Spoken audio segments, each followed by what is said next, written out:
Welcome students, your welcome to English grammar by मोरेबियम. तर आजच्या टॉपिकला आपण मोडल्स याचं दुसरं नाव आहे मोडल व्हर्ब्स. विद्यार्थी मित्र, आपण बघितलं होतं की मोडल्स हा ऑक्झिलरी व्हर्बचा एक भाग आहे. याच्या पूर्वीच्या पिरियडला आपण पाहिलं होतं की क्रियापद हा टॉपिक आपण अभ्यासतोय आणि त्याच्यातलाच मोडल्स हा एक भाग आहे. मोडल्स खरं तर आपण मोडल्सविषयी फार कमी आपल्याला माहिती असते. याचा अर्थ, काही नियम याच्याविषयी आपल्याला फार कमी माहिती असते. म्हणून आज आपण याचा सविस्तर अभ्यास करणार आहोत. आपण बघणार आहोत की मोडल व्हर्ब्स 13 आहेत. ते म्हणजे शालचा past tense should, will, would, can, could, may, might, must, ought to, need, dare आणि used to. या 13 जणांचा आपण डिटेलमध्ये अभ्यास करणार आहे. आपल्याला माहीत असणं गरजेचं आहे की या मोडल व्हर्ब्सना याचा वापर काळासाठी केला जात नाही. काळ म्हणजे टेन्स फॉर्मेशनमध्ये याचा वापर केला जात नाही. We don't use these modals in the formation of tenses. तर मग काय केलं जातं नेमकं? तर मोडल्स हे मूड बदलतात. मूड बघा, वाक्याचा मूड बदलतात, वाक्याला एक वेगळा अर्थ प्राप्त करून देतात. मी तुम्हाला आत्ता सांगितलं की याचा वापर काळासाठी केला जात नाही. याचे काही रूल्स बघूया आपण. हे एकटे कधी येत नसतात. नेहमी यांच्या पुढे कुठलं ना कोणतं तरी मेन व्हर्ब येतं. काय येतं? मेन व्हर्ब म्हणजे प्रेझेंट व्हर्ब येतं. बघा, प्रेझेंट व्हर्ब. याच्या पुढं यस किंवा यस प्रत्यय लागत नाही. याला ING प्रत्यय लागत नाही यांच्या पुढं. म्हणजे मला काय सांगायचं आहे तुम्हाला की हे हेल्पिंग व्हर्ब आहेत. यांच्या पुढं क्रियापदाचं पहिलं रूप येतं. आता यांचा आपण सविस्तर अभ्यास बघूया. आपण याचा वापर आपणाला बघा कशा प्रकारे करता येईल. आपण आय शाल, बघा काय म्हणतोय मी, I shall, I should, I will, I would, I can, I could plus play. मग अर्थ काय होईल? I shall play, I shall play मी खेळेन. आय शूड प्ले मी खेळलं पाहिजे, मला खेळलं पाहिजे. आय विल प्ले, आता फरक तुम्हाला कळला असेल की गोंधळ होईल की आय शॅल प्ले आणि we will play. I will play काय फरक आहे? तर आय विल प्लेचा अर्थ मी खेळेनच. मी डिटर्मिनेशन केलेलं आहे, मी डिटरमाइन केलेलं आहे.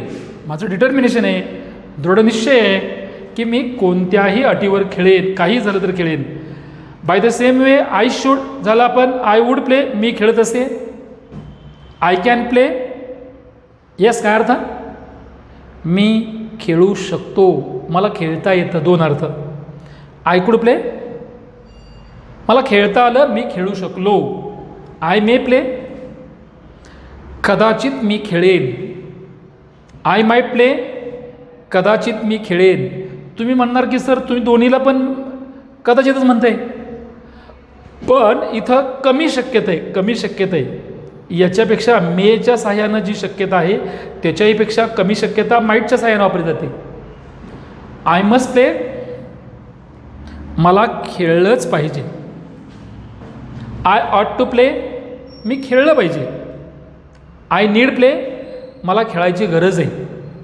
तसं आय डेअर प्ले, मी खेळायच धजवतो, खेळण्याची माझ्याकडे हिंमत आहे. आणि आय यूज टू प्ले म्हणजे मी खेळत असे, भूतकाळातील सवय जी आत्ता थांबलेली आहे. I use to play tennis before 10 years. Now I don't play. म्हणजे तुम्हाला कुठल्याही कर्त्याच्या पुढं यांचा वापर केला तर काय काय अर्थ होतो हे आपण सविस्तर बघणार आहोत. काय काय शिकलो आपण?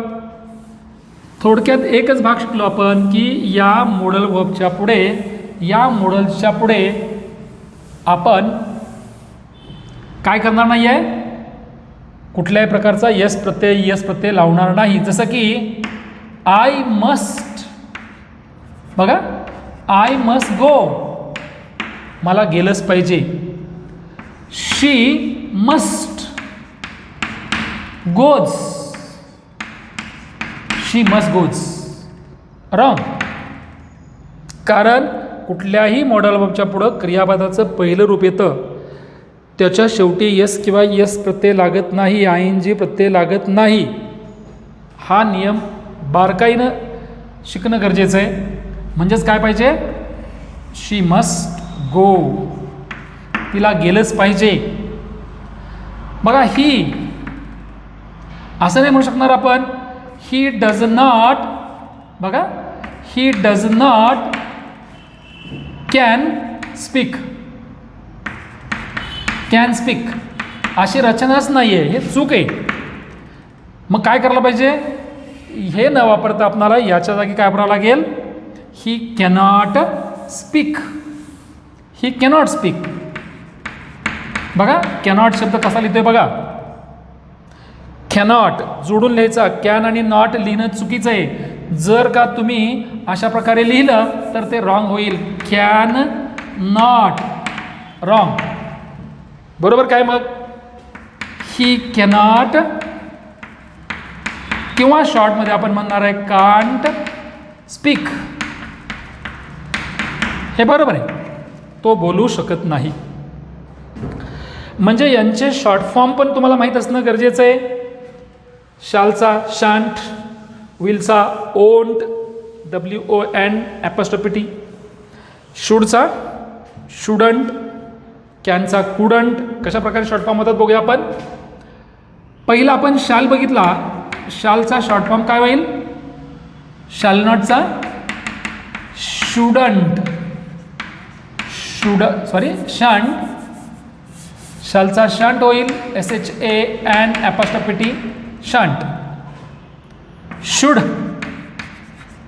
नॉट म्हणजेच काय, shouldn't. T is very important.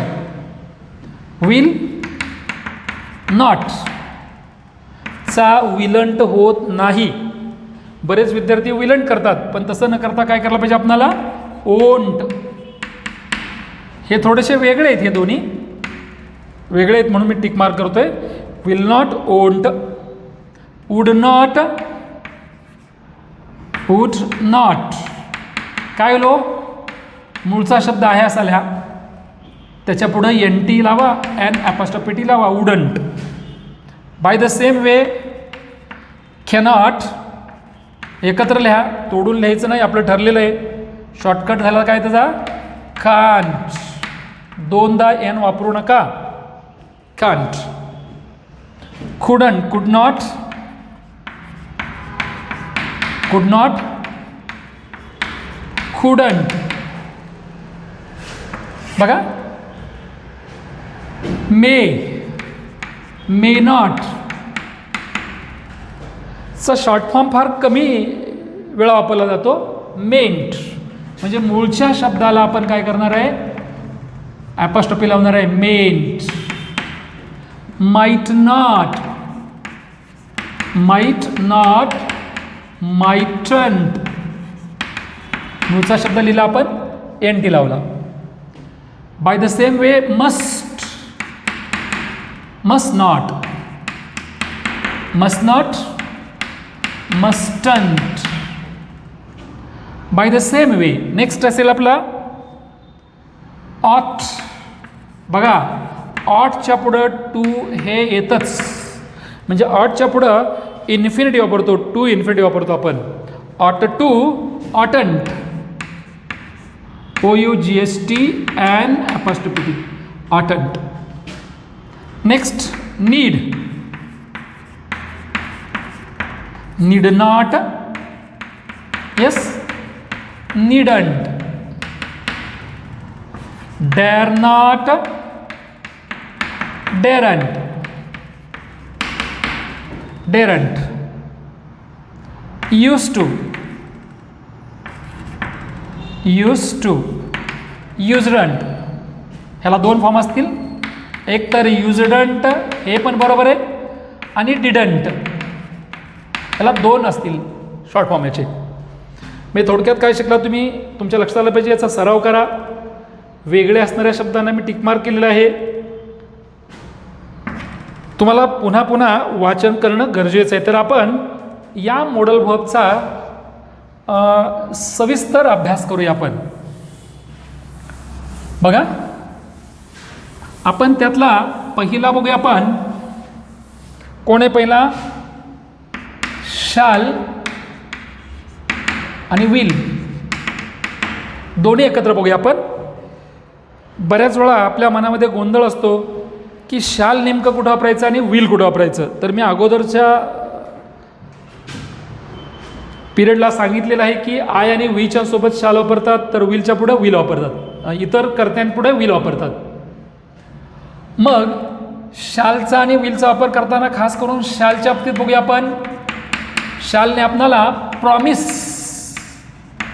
वचन, डिटर्मिनेशन,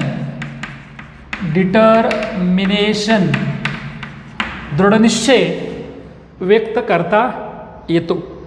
जसं की आय शॅल. आता बघा, आपणाला शॅलच्या सहाय्याने पण कुणाच्या सोबत वापरायला पाहिजे हे माहीत असणं गरजेचं आहे. जनरली आपण आय आणि वी सोबत शॅल वापरतो, पण बघा फरक सांगतोय मी तुम्हाला. I shall go there, I shall go there, मी तेथे जाईन.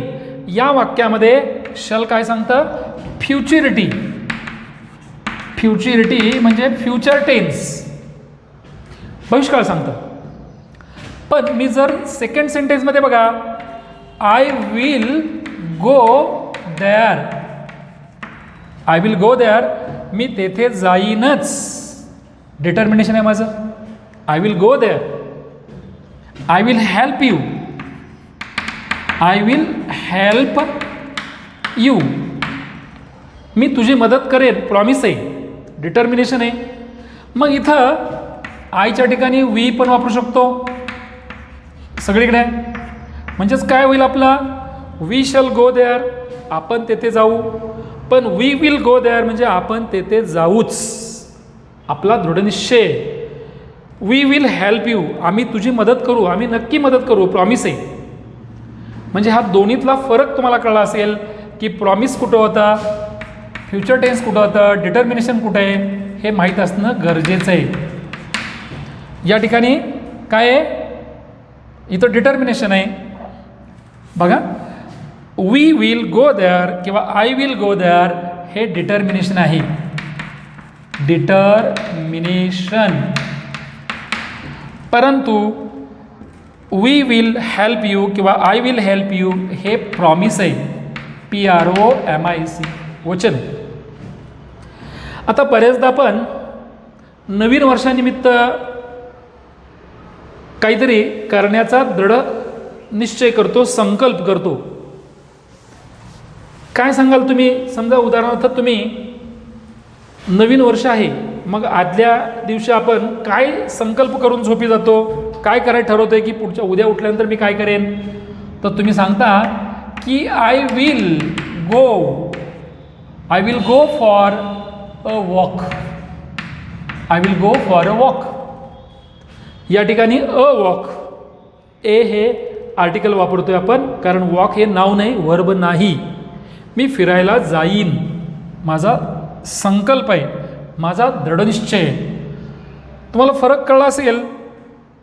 जर का आय आणि वी सोबत विल वापरलं, शाल वापरलं तर काय व्यक्त होतं, फ्युचरिटी. पण वी सोबत आणि आय सोबत विल वापरलं तर काय होतं, I will, we will, promise होतं, डिटर्मिनेशन होतं. आता बघूया, शॅल आय, प्रश्नामध्ये शॅल आय यूज इट, मी ते वापरू का, शॅल आय यूज इट. या वाक्यामध्ये shall I go, shall I go. आता या वाक्यांमध्ये काय याचा अर्थ आहे, तर याचा अर्थ आहे परमिशन. या दोघांचा अर्थ काय आहे? PRMISSION, permission. परमिशन असा अर्थ होतो. आता यानंतर बघूया आपण, जर विल यू जर वापरलं, विल यू ही रचना केली तर बघा प्रॉमिस म्हणजे विलच्या ह्यानं काय होतं, विल जर वापरलं आपण यू सोबत तर रिक्वेस्ट होते. रिक्वेस्ट व्यक्त करण्यासाठी उदाहरणार्थ will you open the door, open the door, कृपया दरवाजा, will you open the door, कृपया दरवाजा उघडाल का. Bye the same way will you help me please,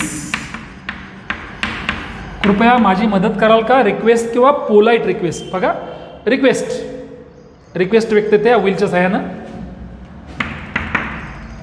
आता एखादी हॅबिट असते प्रेझेंटमधली, ती पण आपण विलच्या सहाय्यानं आपण हॅबिट वापरतो. प्रेझेंट हॅबिट विलच्या सहाय्यानं वापरतो. प्रेझेंट हॅबिट सध्याची सवय. जसं ही विल टॉक अबाउट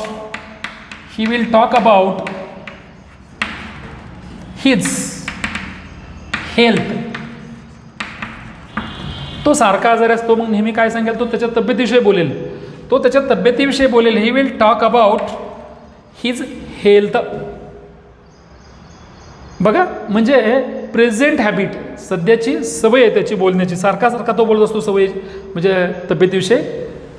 आपण बघूया यानंतर शुड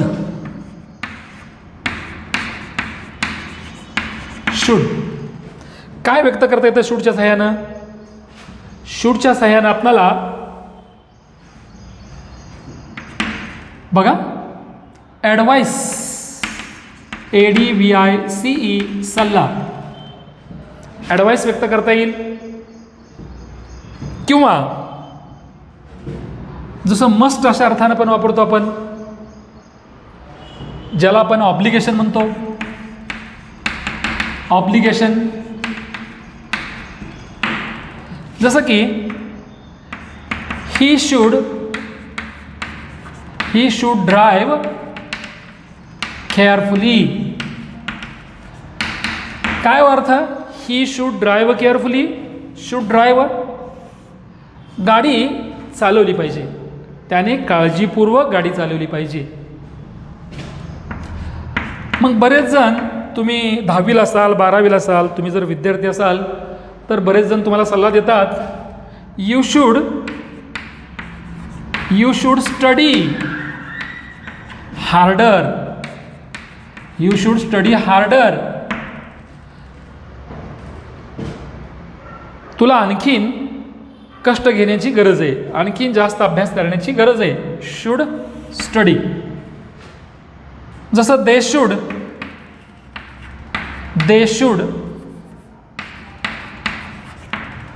शुड कम अर्ली. त्यांना लवकर यायला पाहिजे, म्हणजेच दे मस्ट कम अर्ली. त्यांनी लवकर यायला पाहिजे, आलंच पाहिजे अशा अर्थानं. त्यांनी लवकर आलंच पाहिजे. मग शूडच्या सहाय्यानं आपण काय बघितलं? ॲडवाइस किंवा ऑब्लिगेशन पाहिलं. यानंतर आपण बघणार आहोत वुड. WOULD. वुड म्हणजे काय? तर वुडचा यूज टू अशा अर्थाने वापर करतो आपण. बघा past habit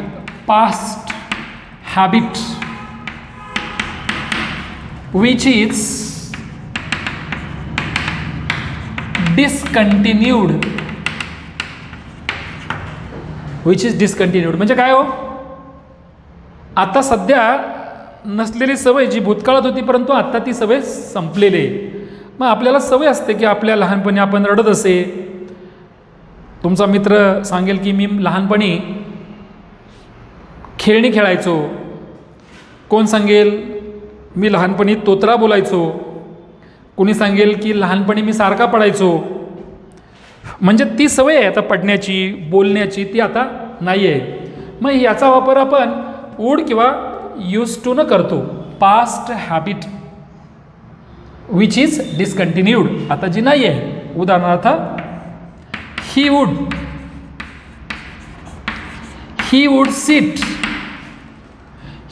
seat here after his school. याचा अर्थ आहे त्याची शाळा सुटल्यानंतर तो येथे बसत असे. वूड सीट म्हणजे काय? Use to sit. म्हणजे कसं वापरता असेल येईल आपल्याला? He used to sit. म्हणजे दोन अर्थानं वाक्य म्हणू शकतो आपण. He use to sit here after his school किंवा he would sit here after his school. तो शाळा सुटल्यानंतर इथे बसत असे. They would gather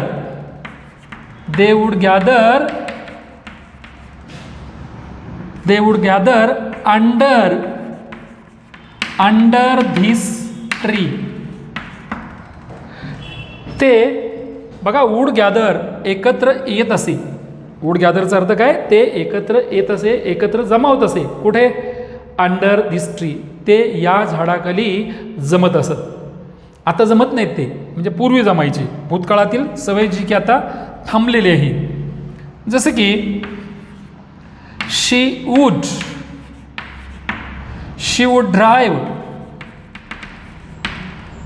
drive carefully. ती काळजीपूर्वक गाडी चालवत असे. वूड ड्राईव्ह चालवत असे.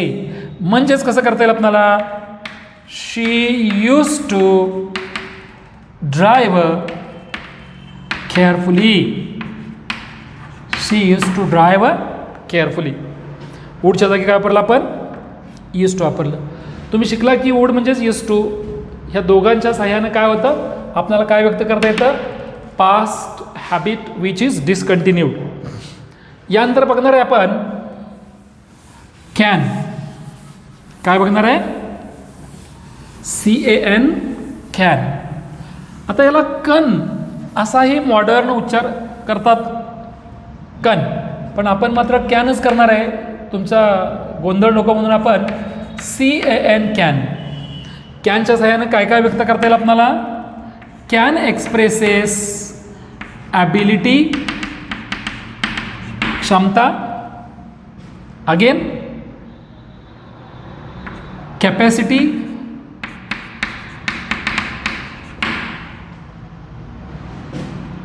तर कॅन बीच्या सहाय्यानं आपल्याला काय करता येईल?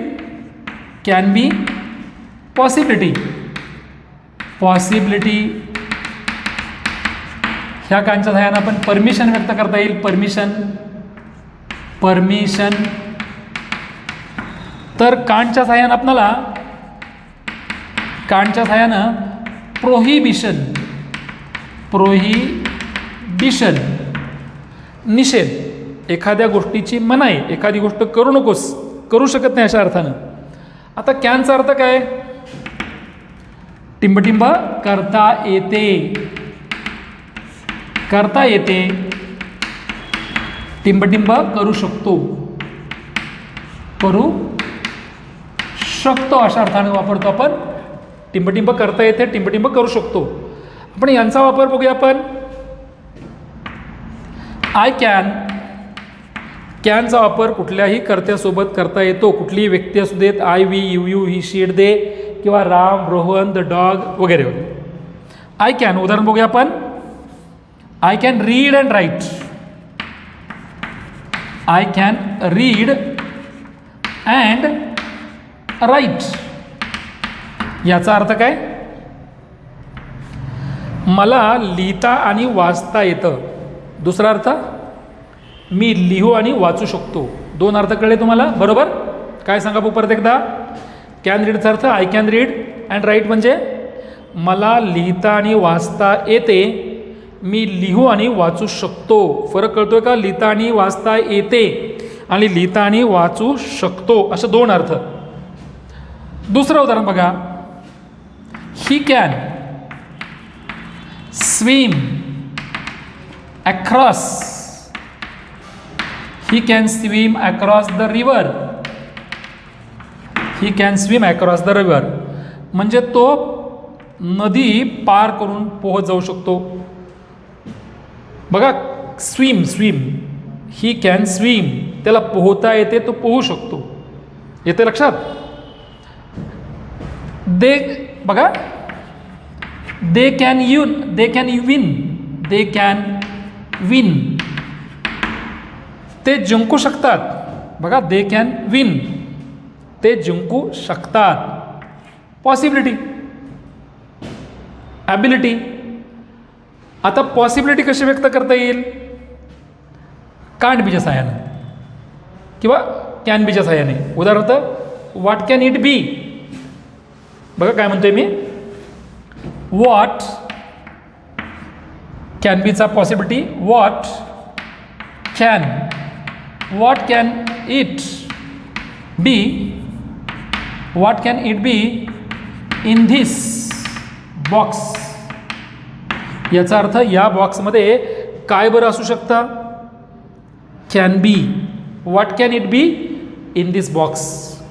या पेटीमध्ये काय असू शकतं? Where can they be. दुसरा, व्हेअर कॅन दे बी. ते कोठे बरे असू शकतील? ते कोठे बरे असतील? वेअर कॅन दे बी, वगैरे वगैरे. तर यानंतर आपण कांटचा उपयोग आपण प्रोहिबिशन, मनाई, निषेध व्यक्त करण्यासाठी वापरतो हे पाहिलं. जसं की आपण बघूया, you can't smoke here. You can't smoke here. तुम्ही येथे धूम्रपान करू शकत नाही. तुम्हाला येथे धूम्रपान करता येणार नाही. तुम्हाला येथे धूम्रपान करण्यास मना आहे. येथे लक्षात काय म्हणतोय मी? जसं की यू कांट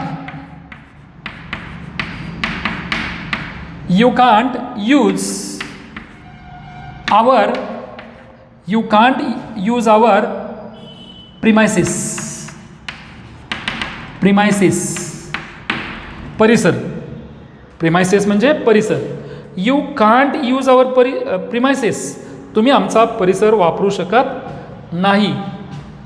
आता आपण पाहिलं की कॅनच्या सहाय्याने आपण काय दाखवलं? परमिशन पण पाहिलं आपण. Can expresses permission.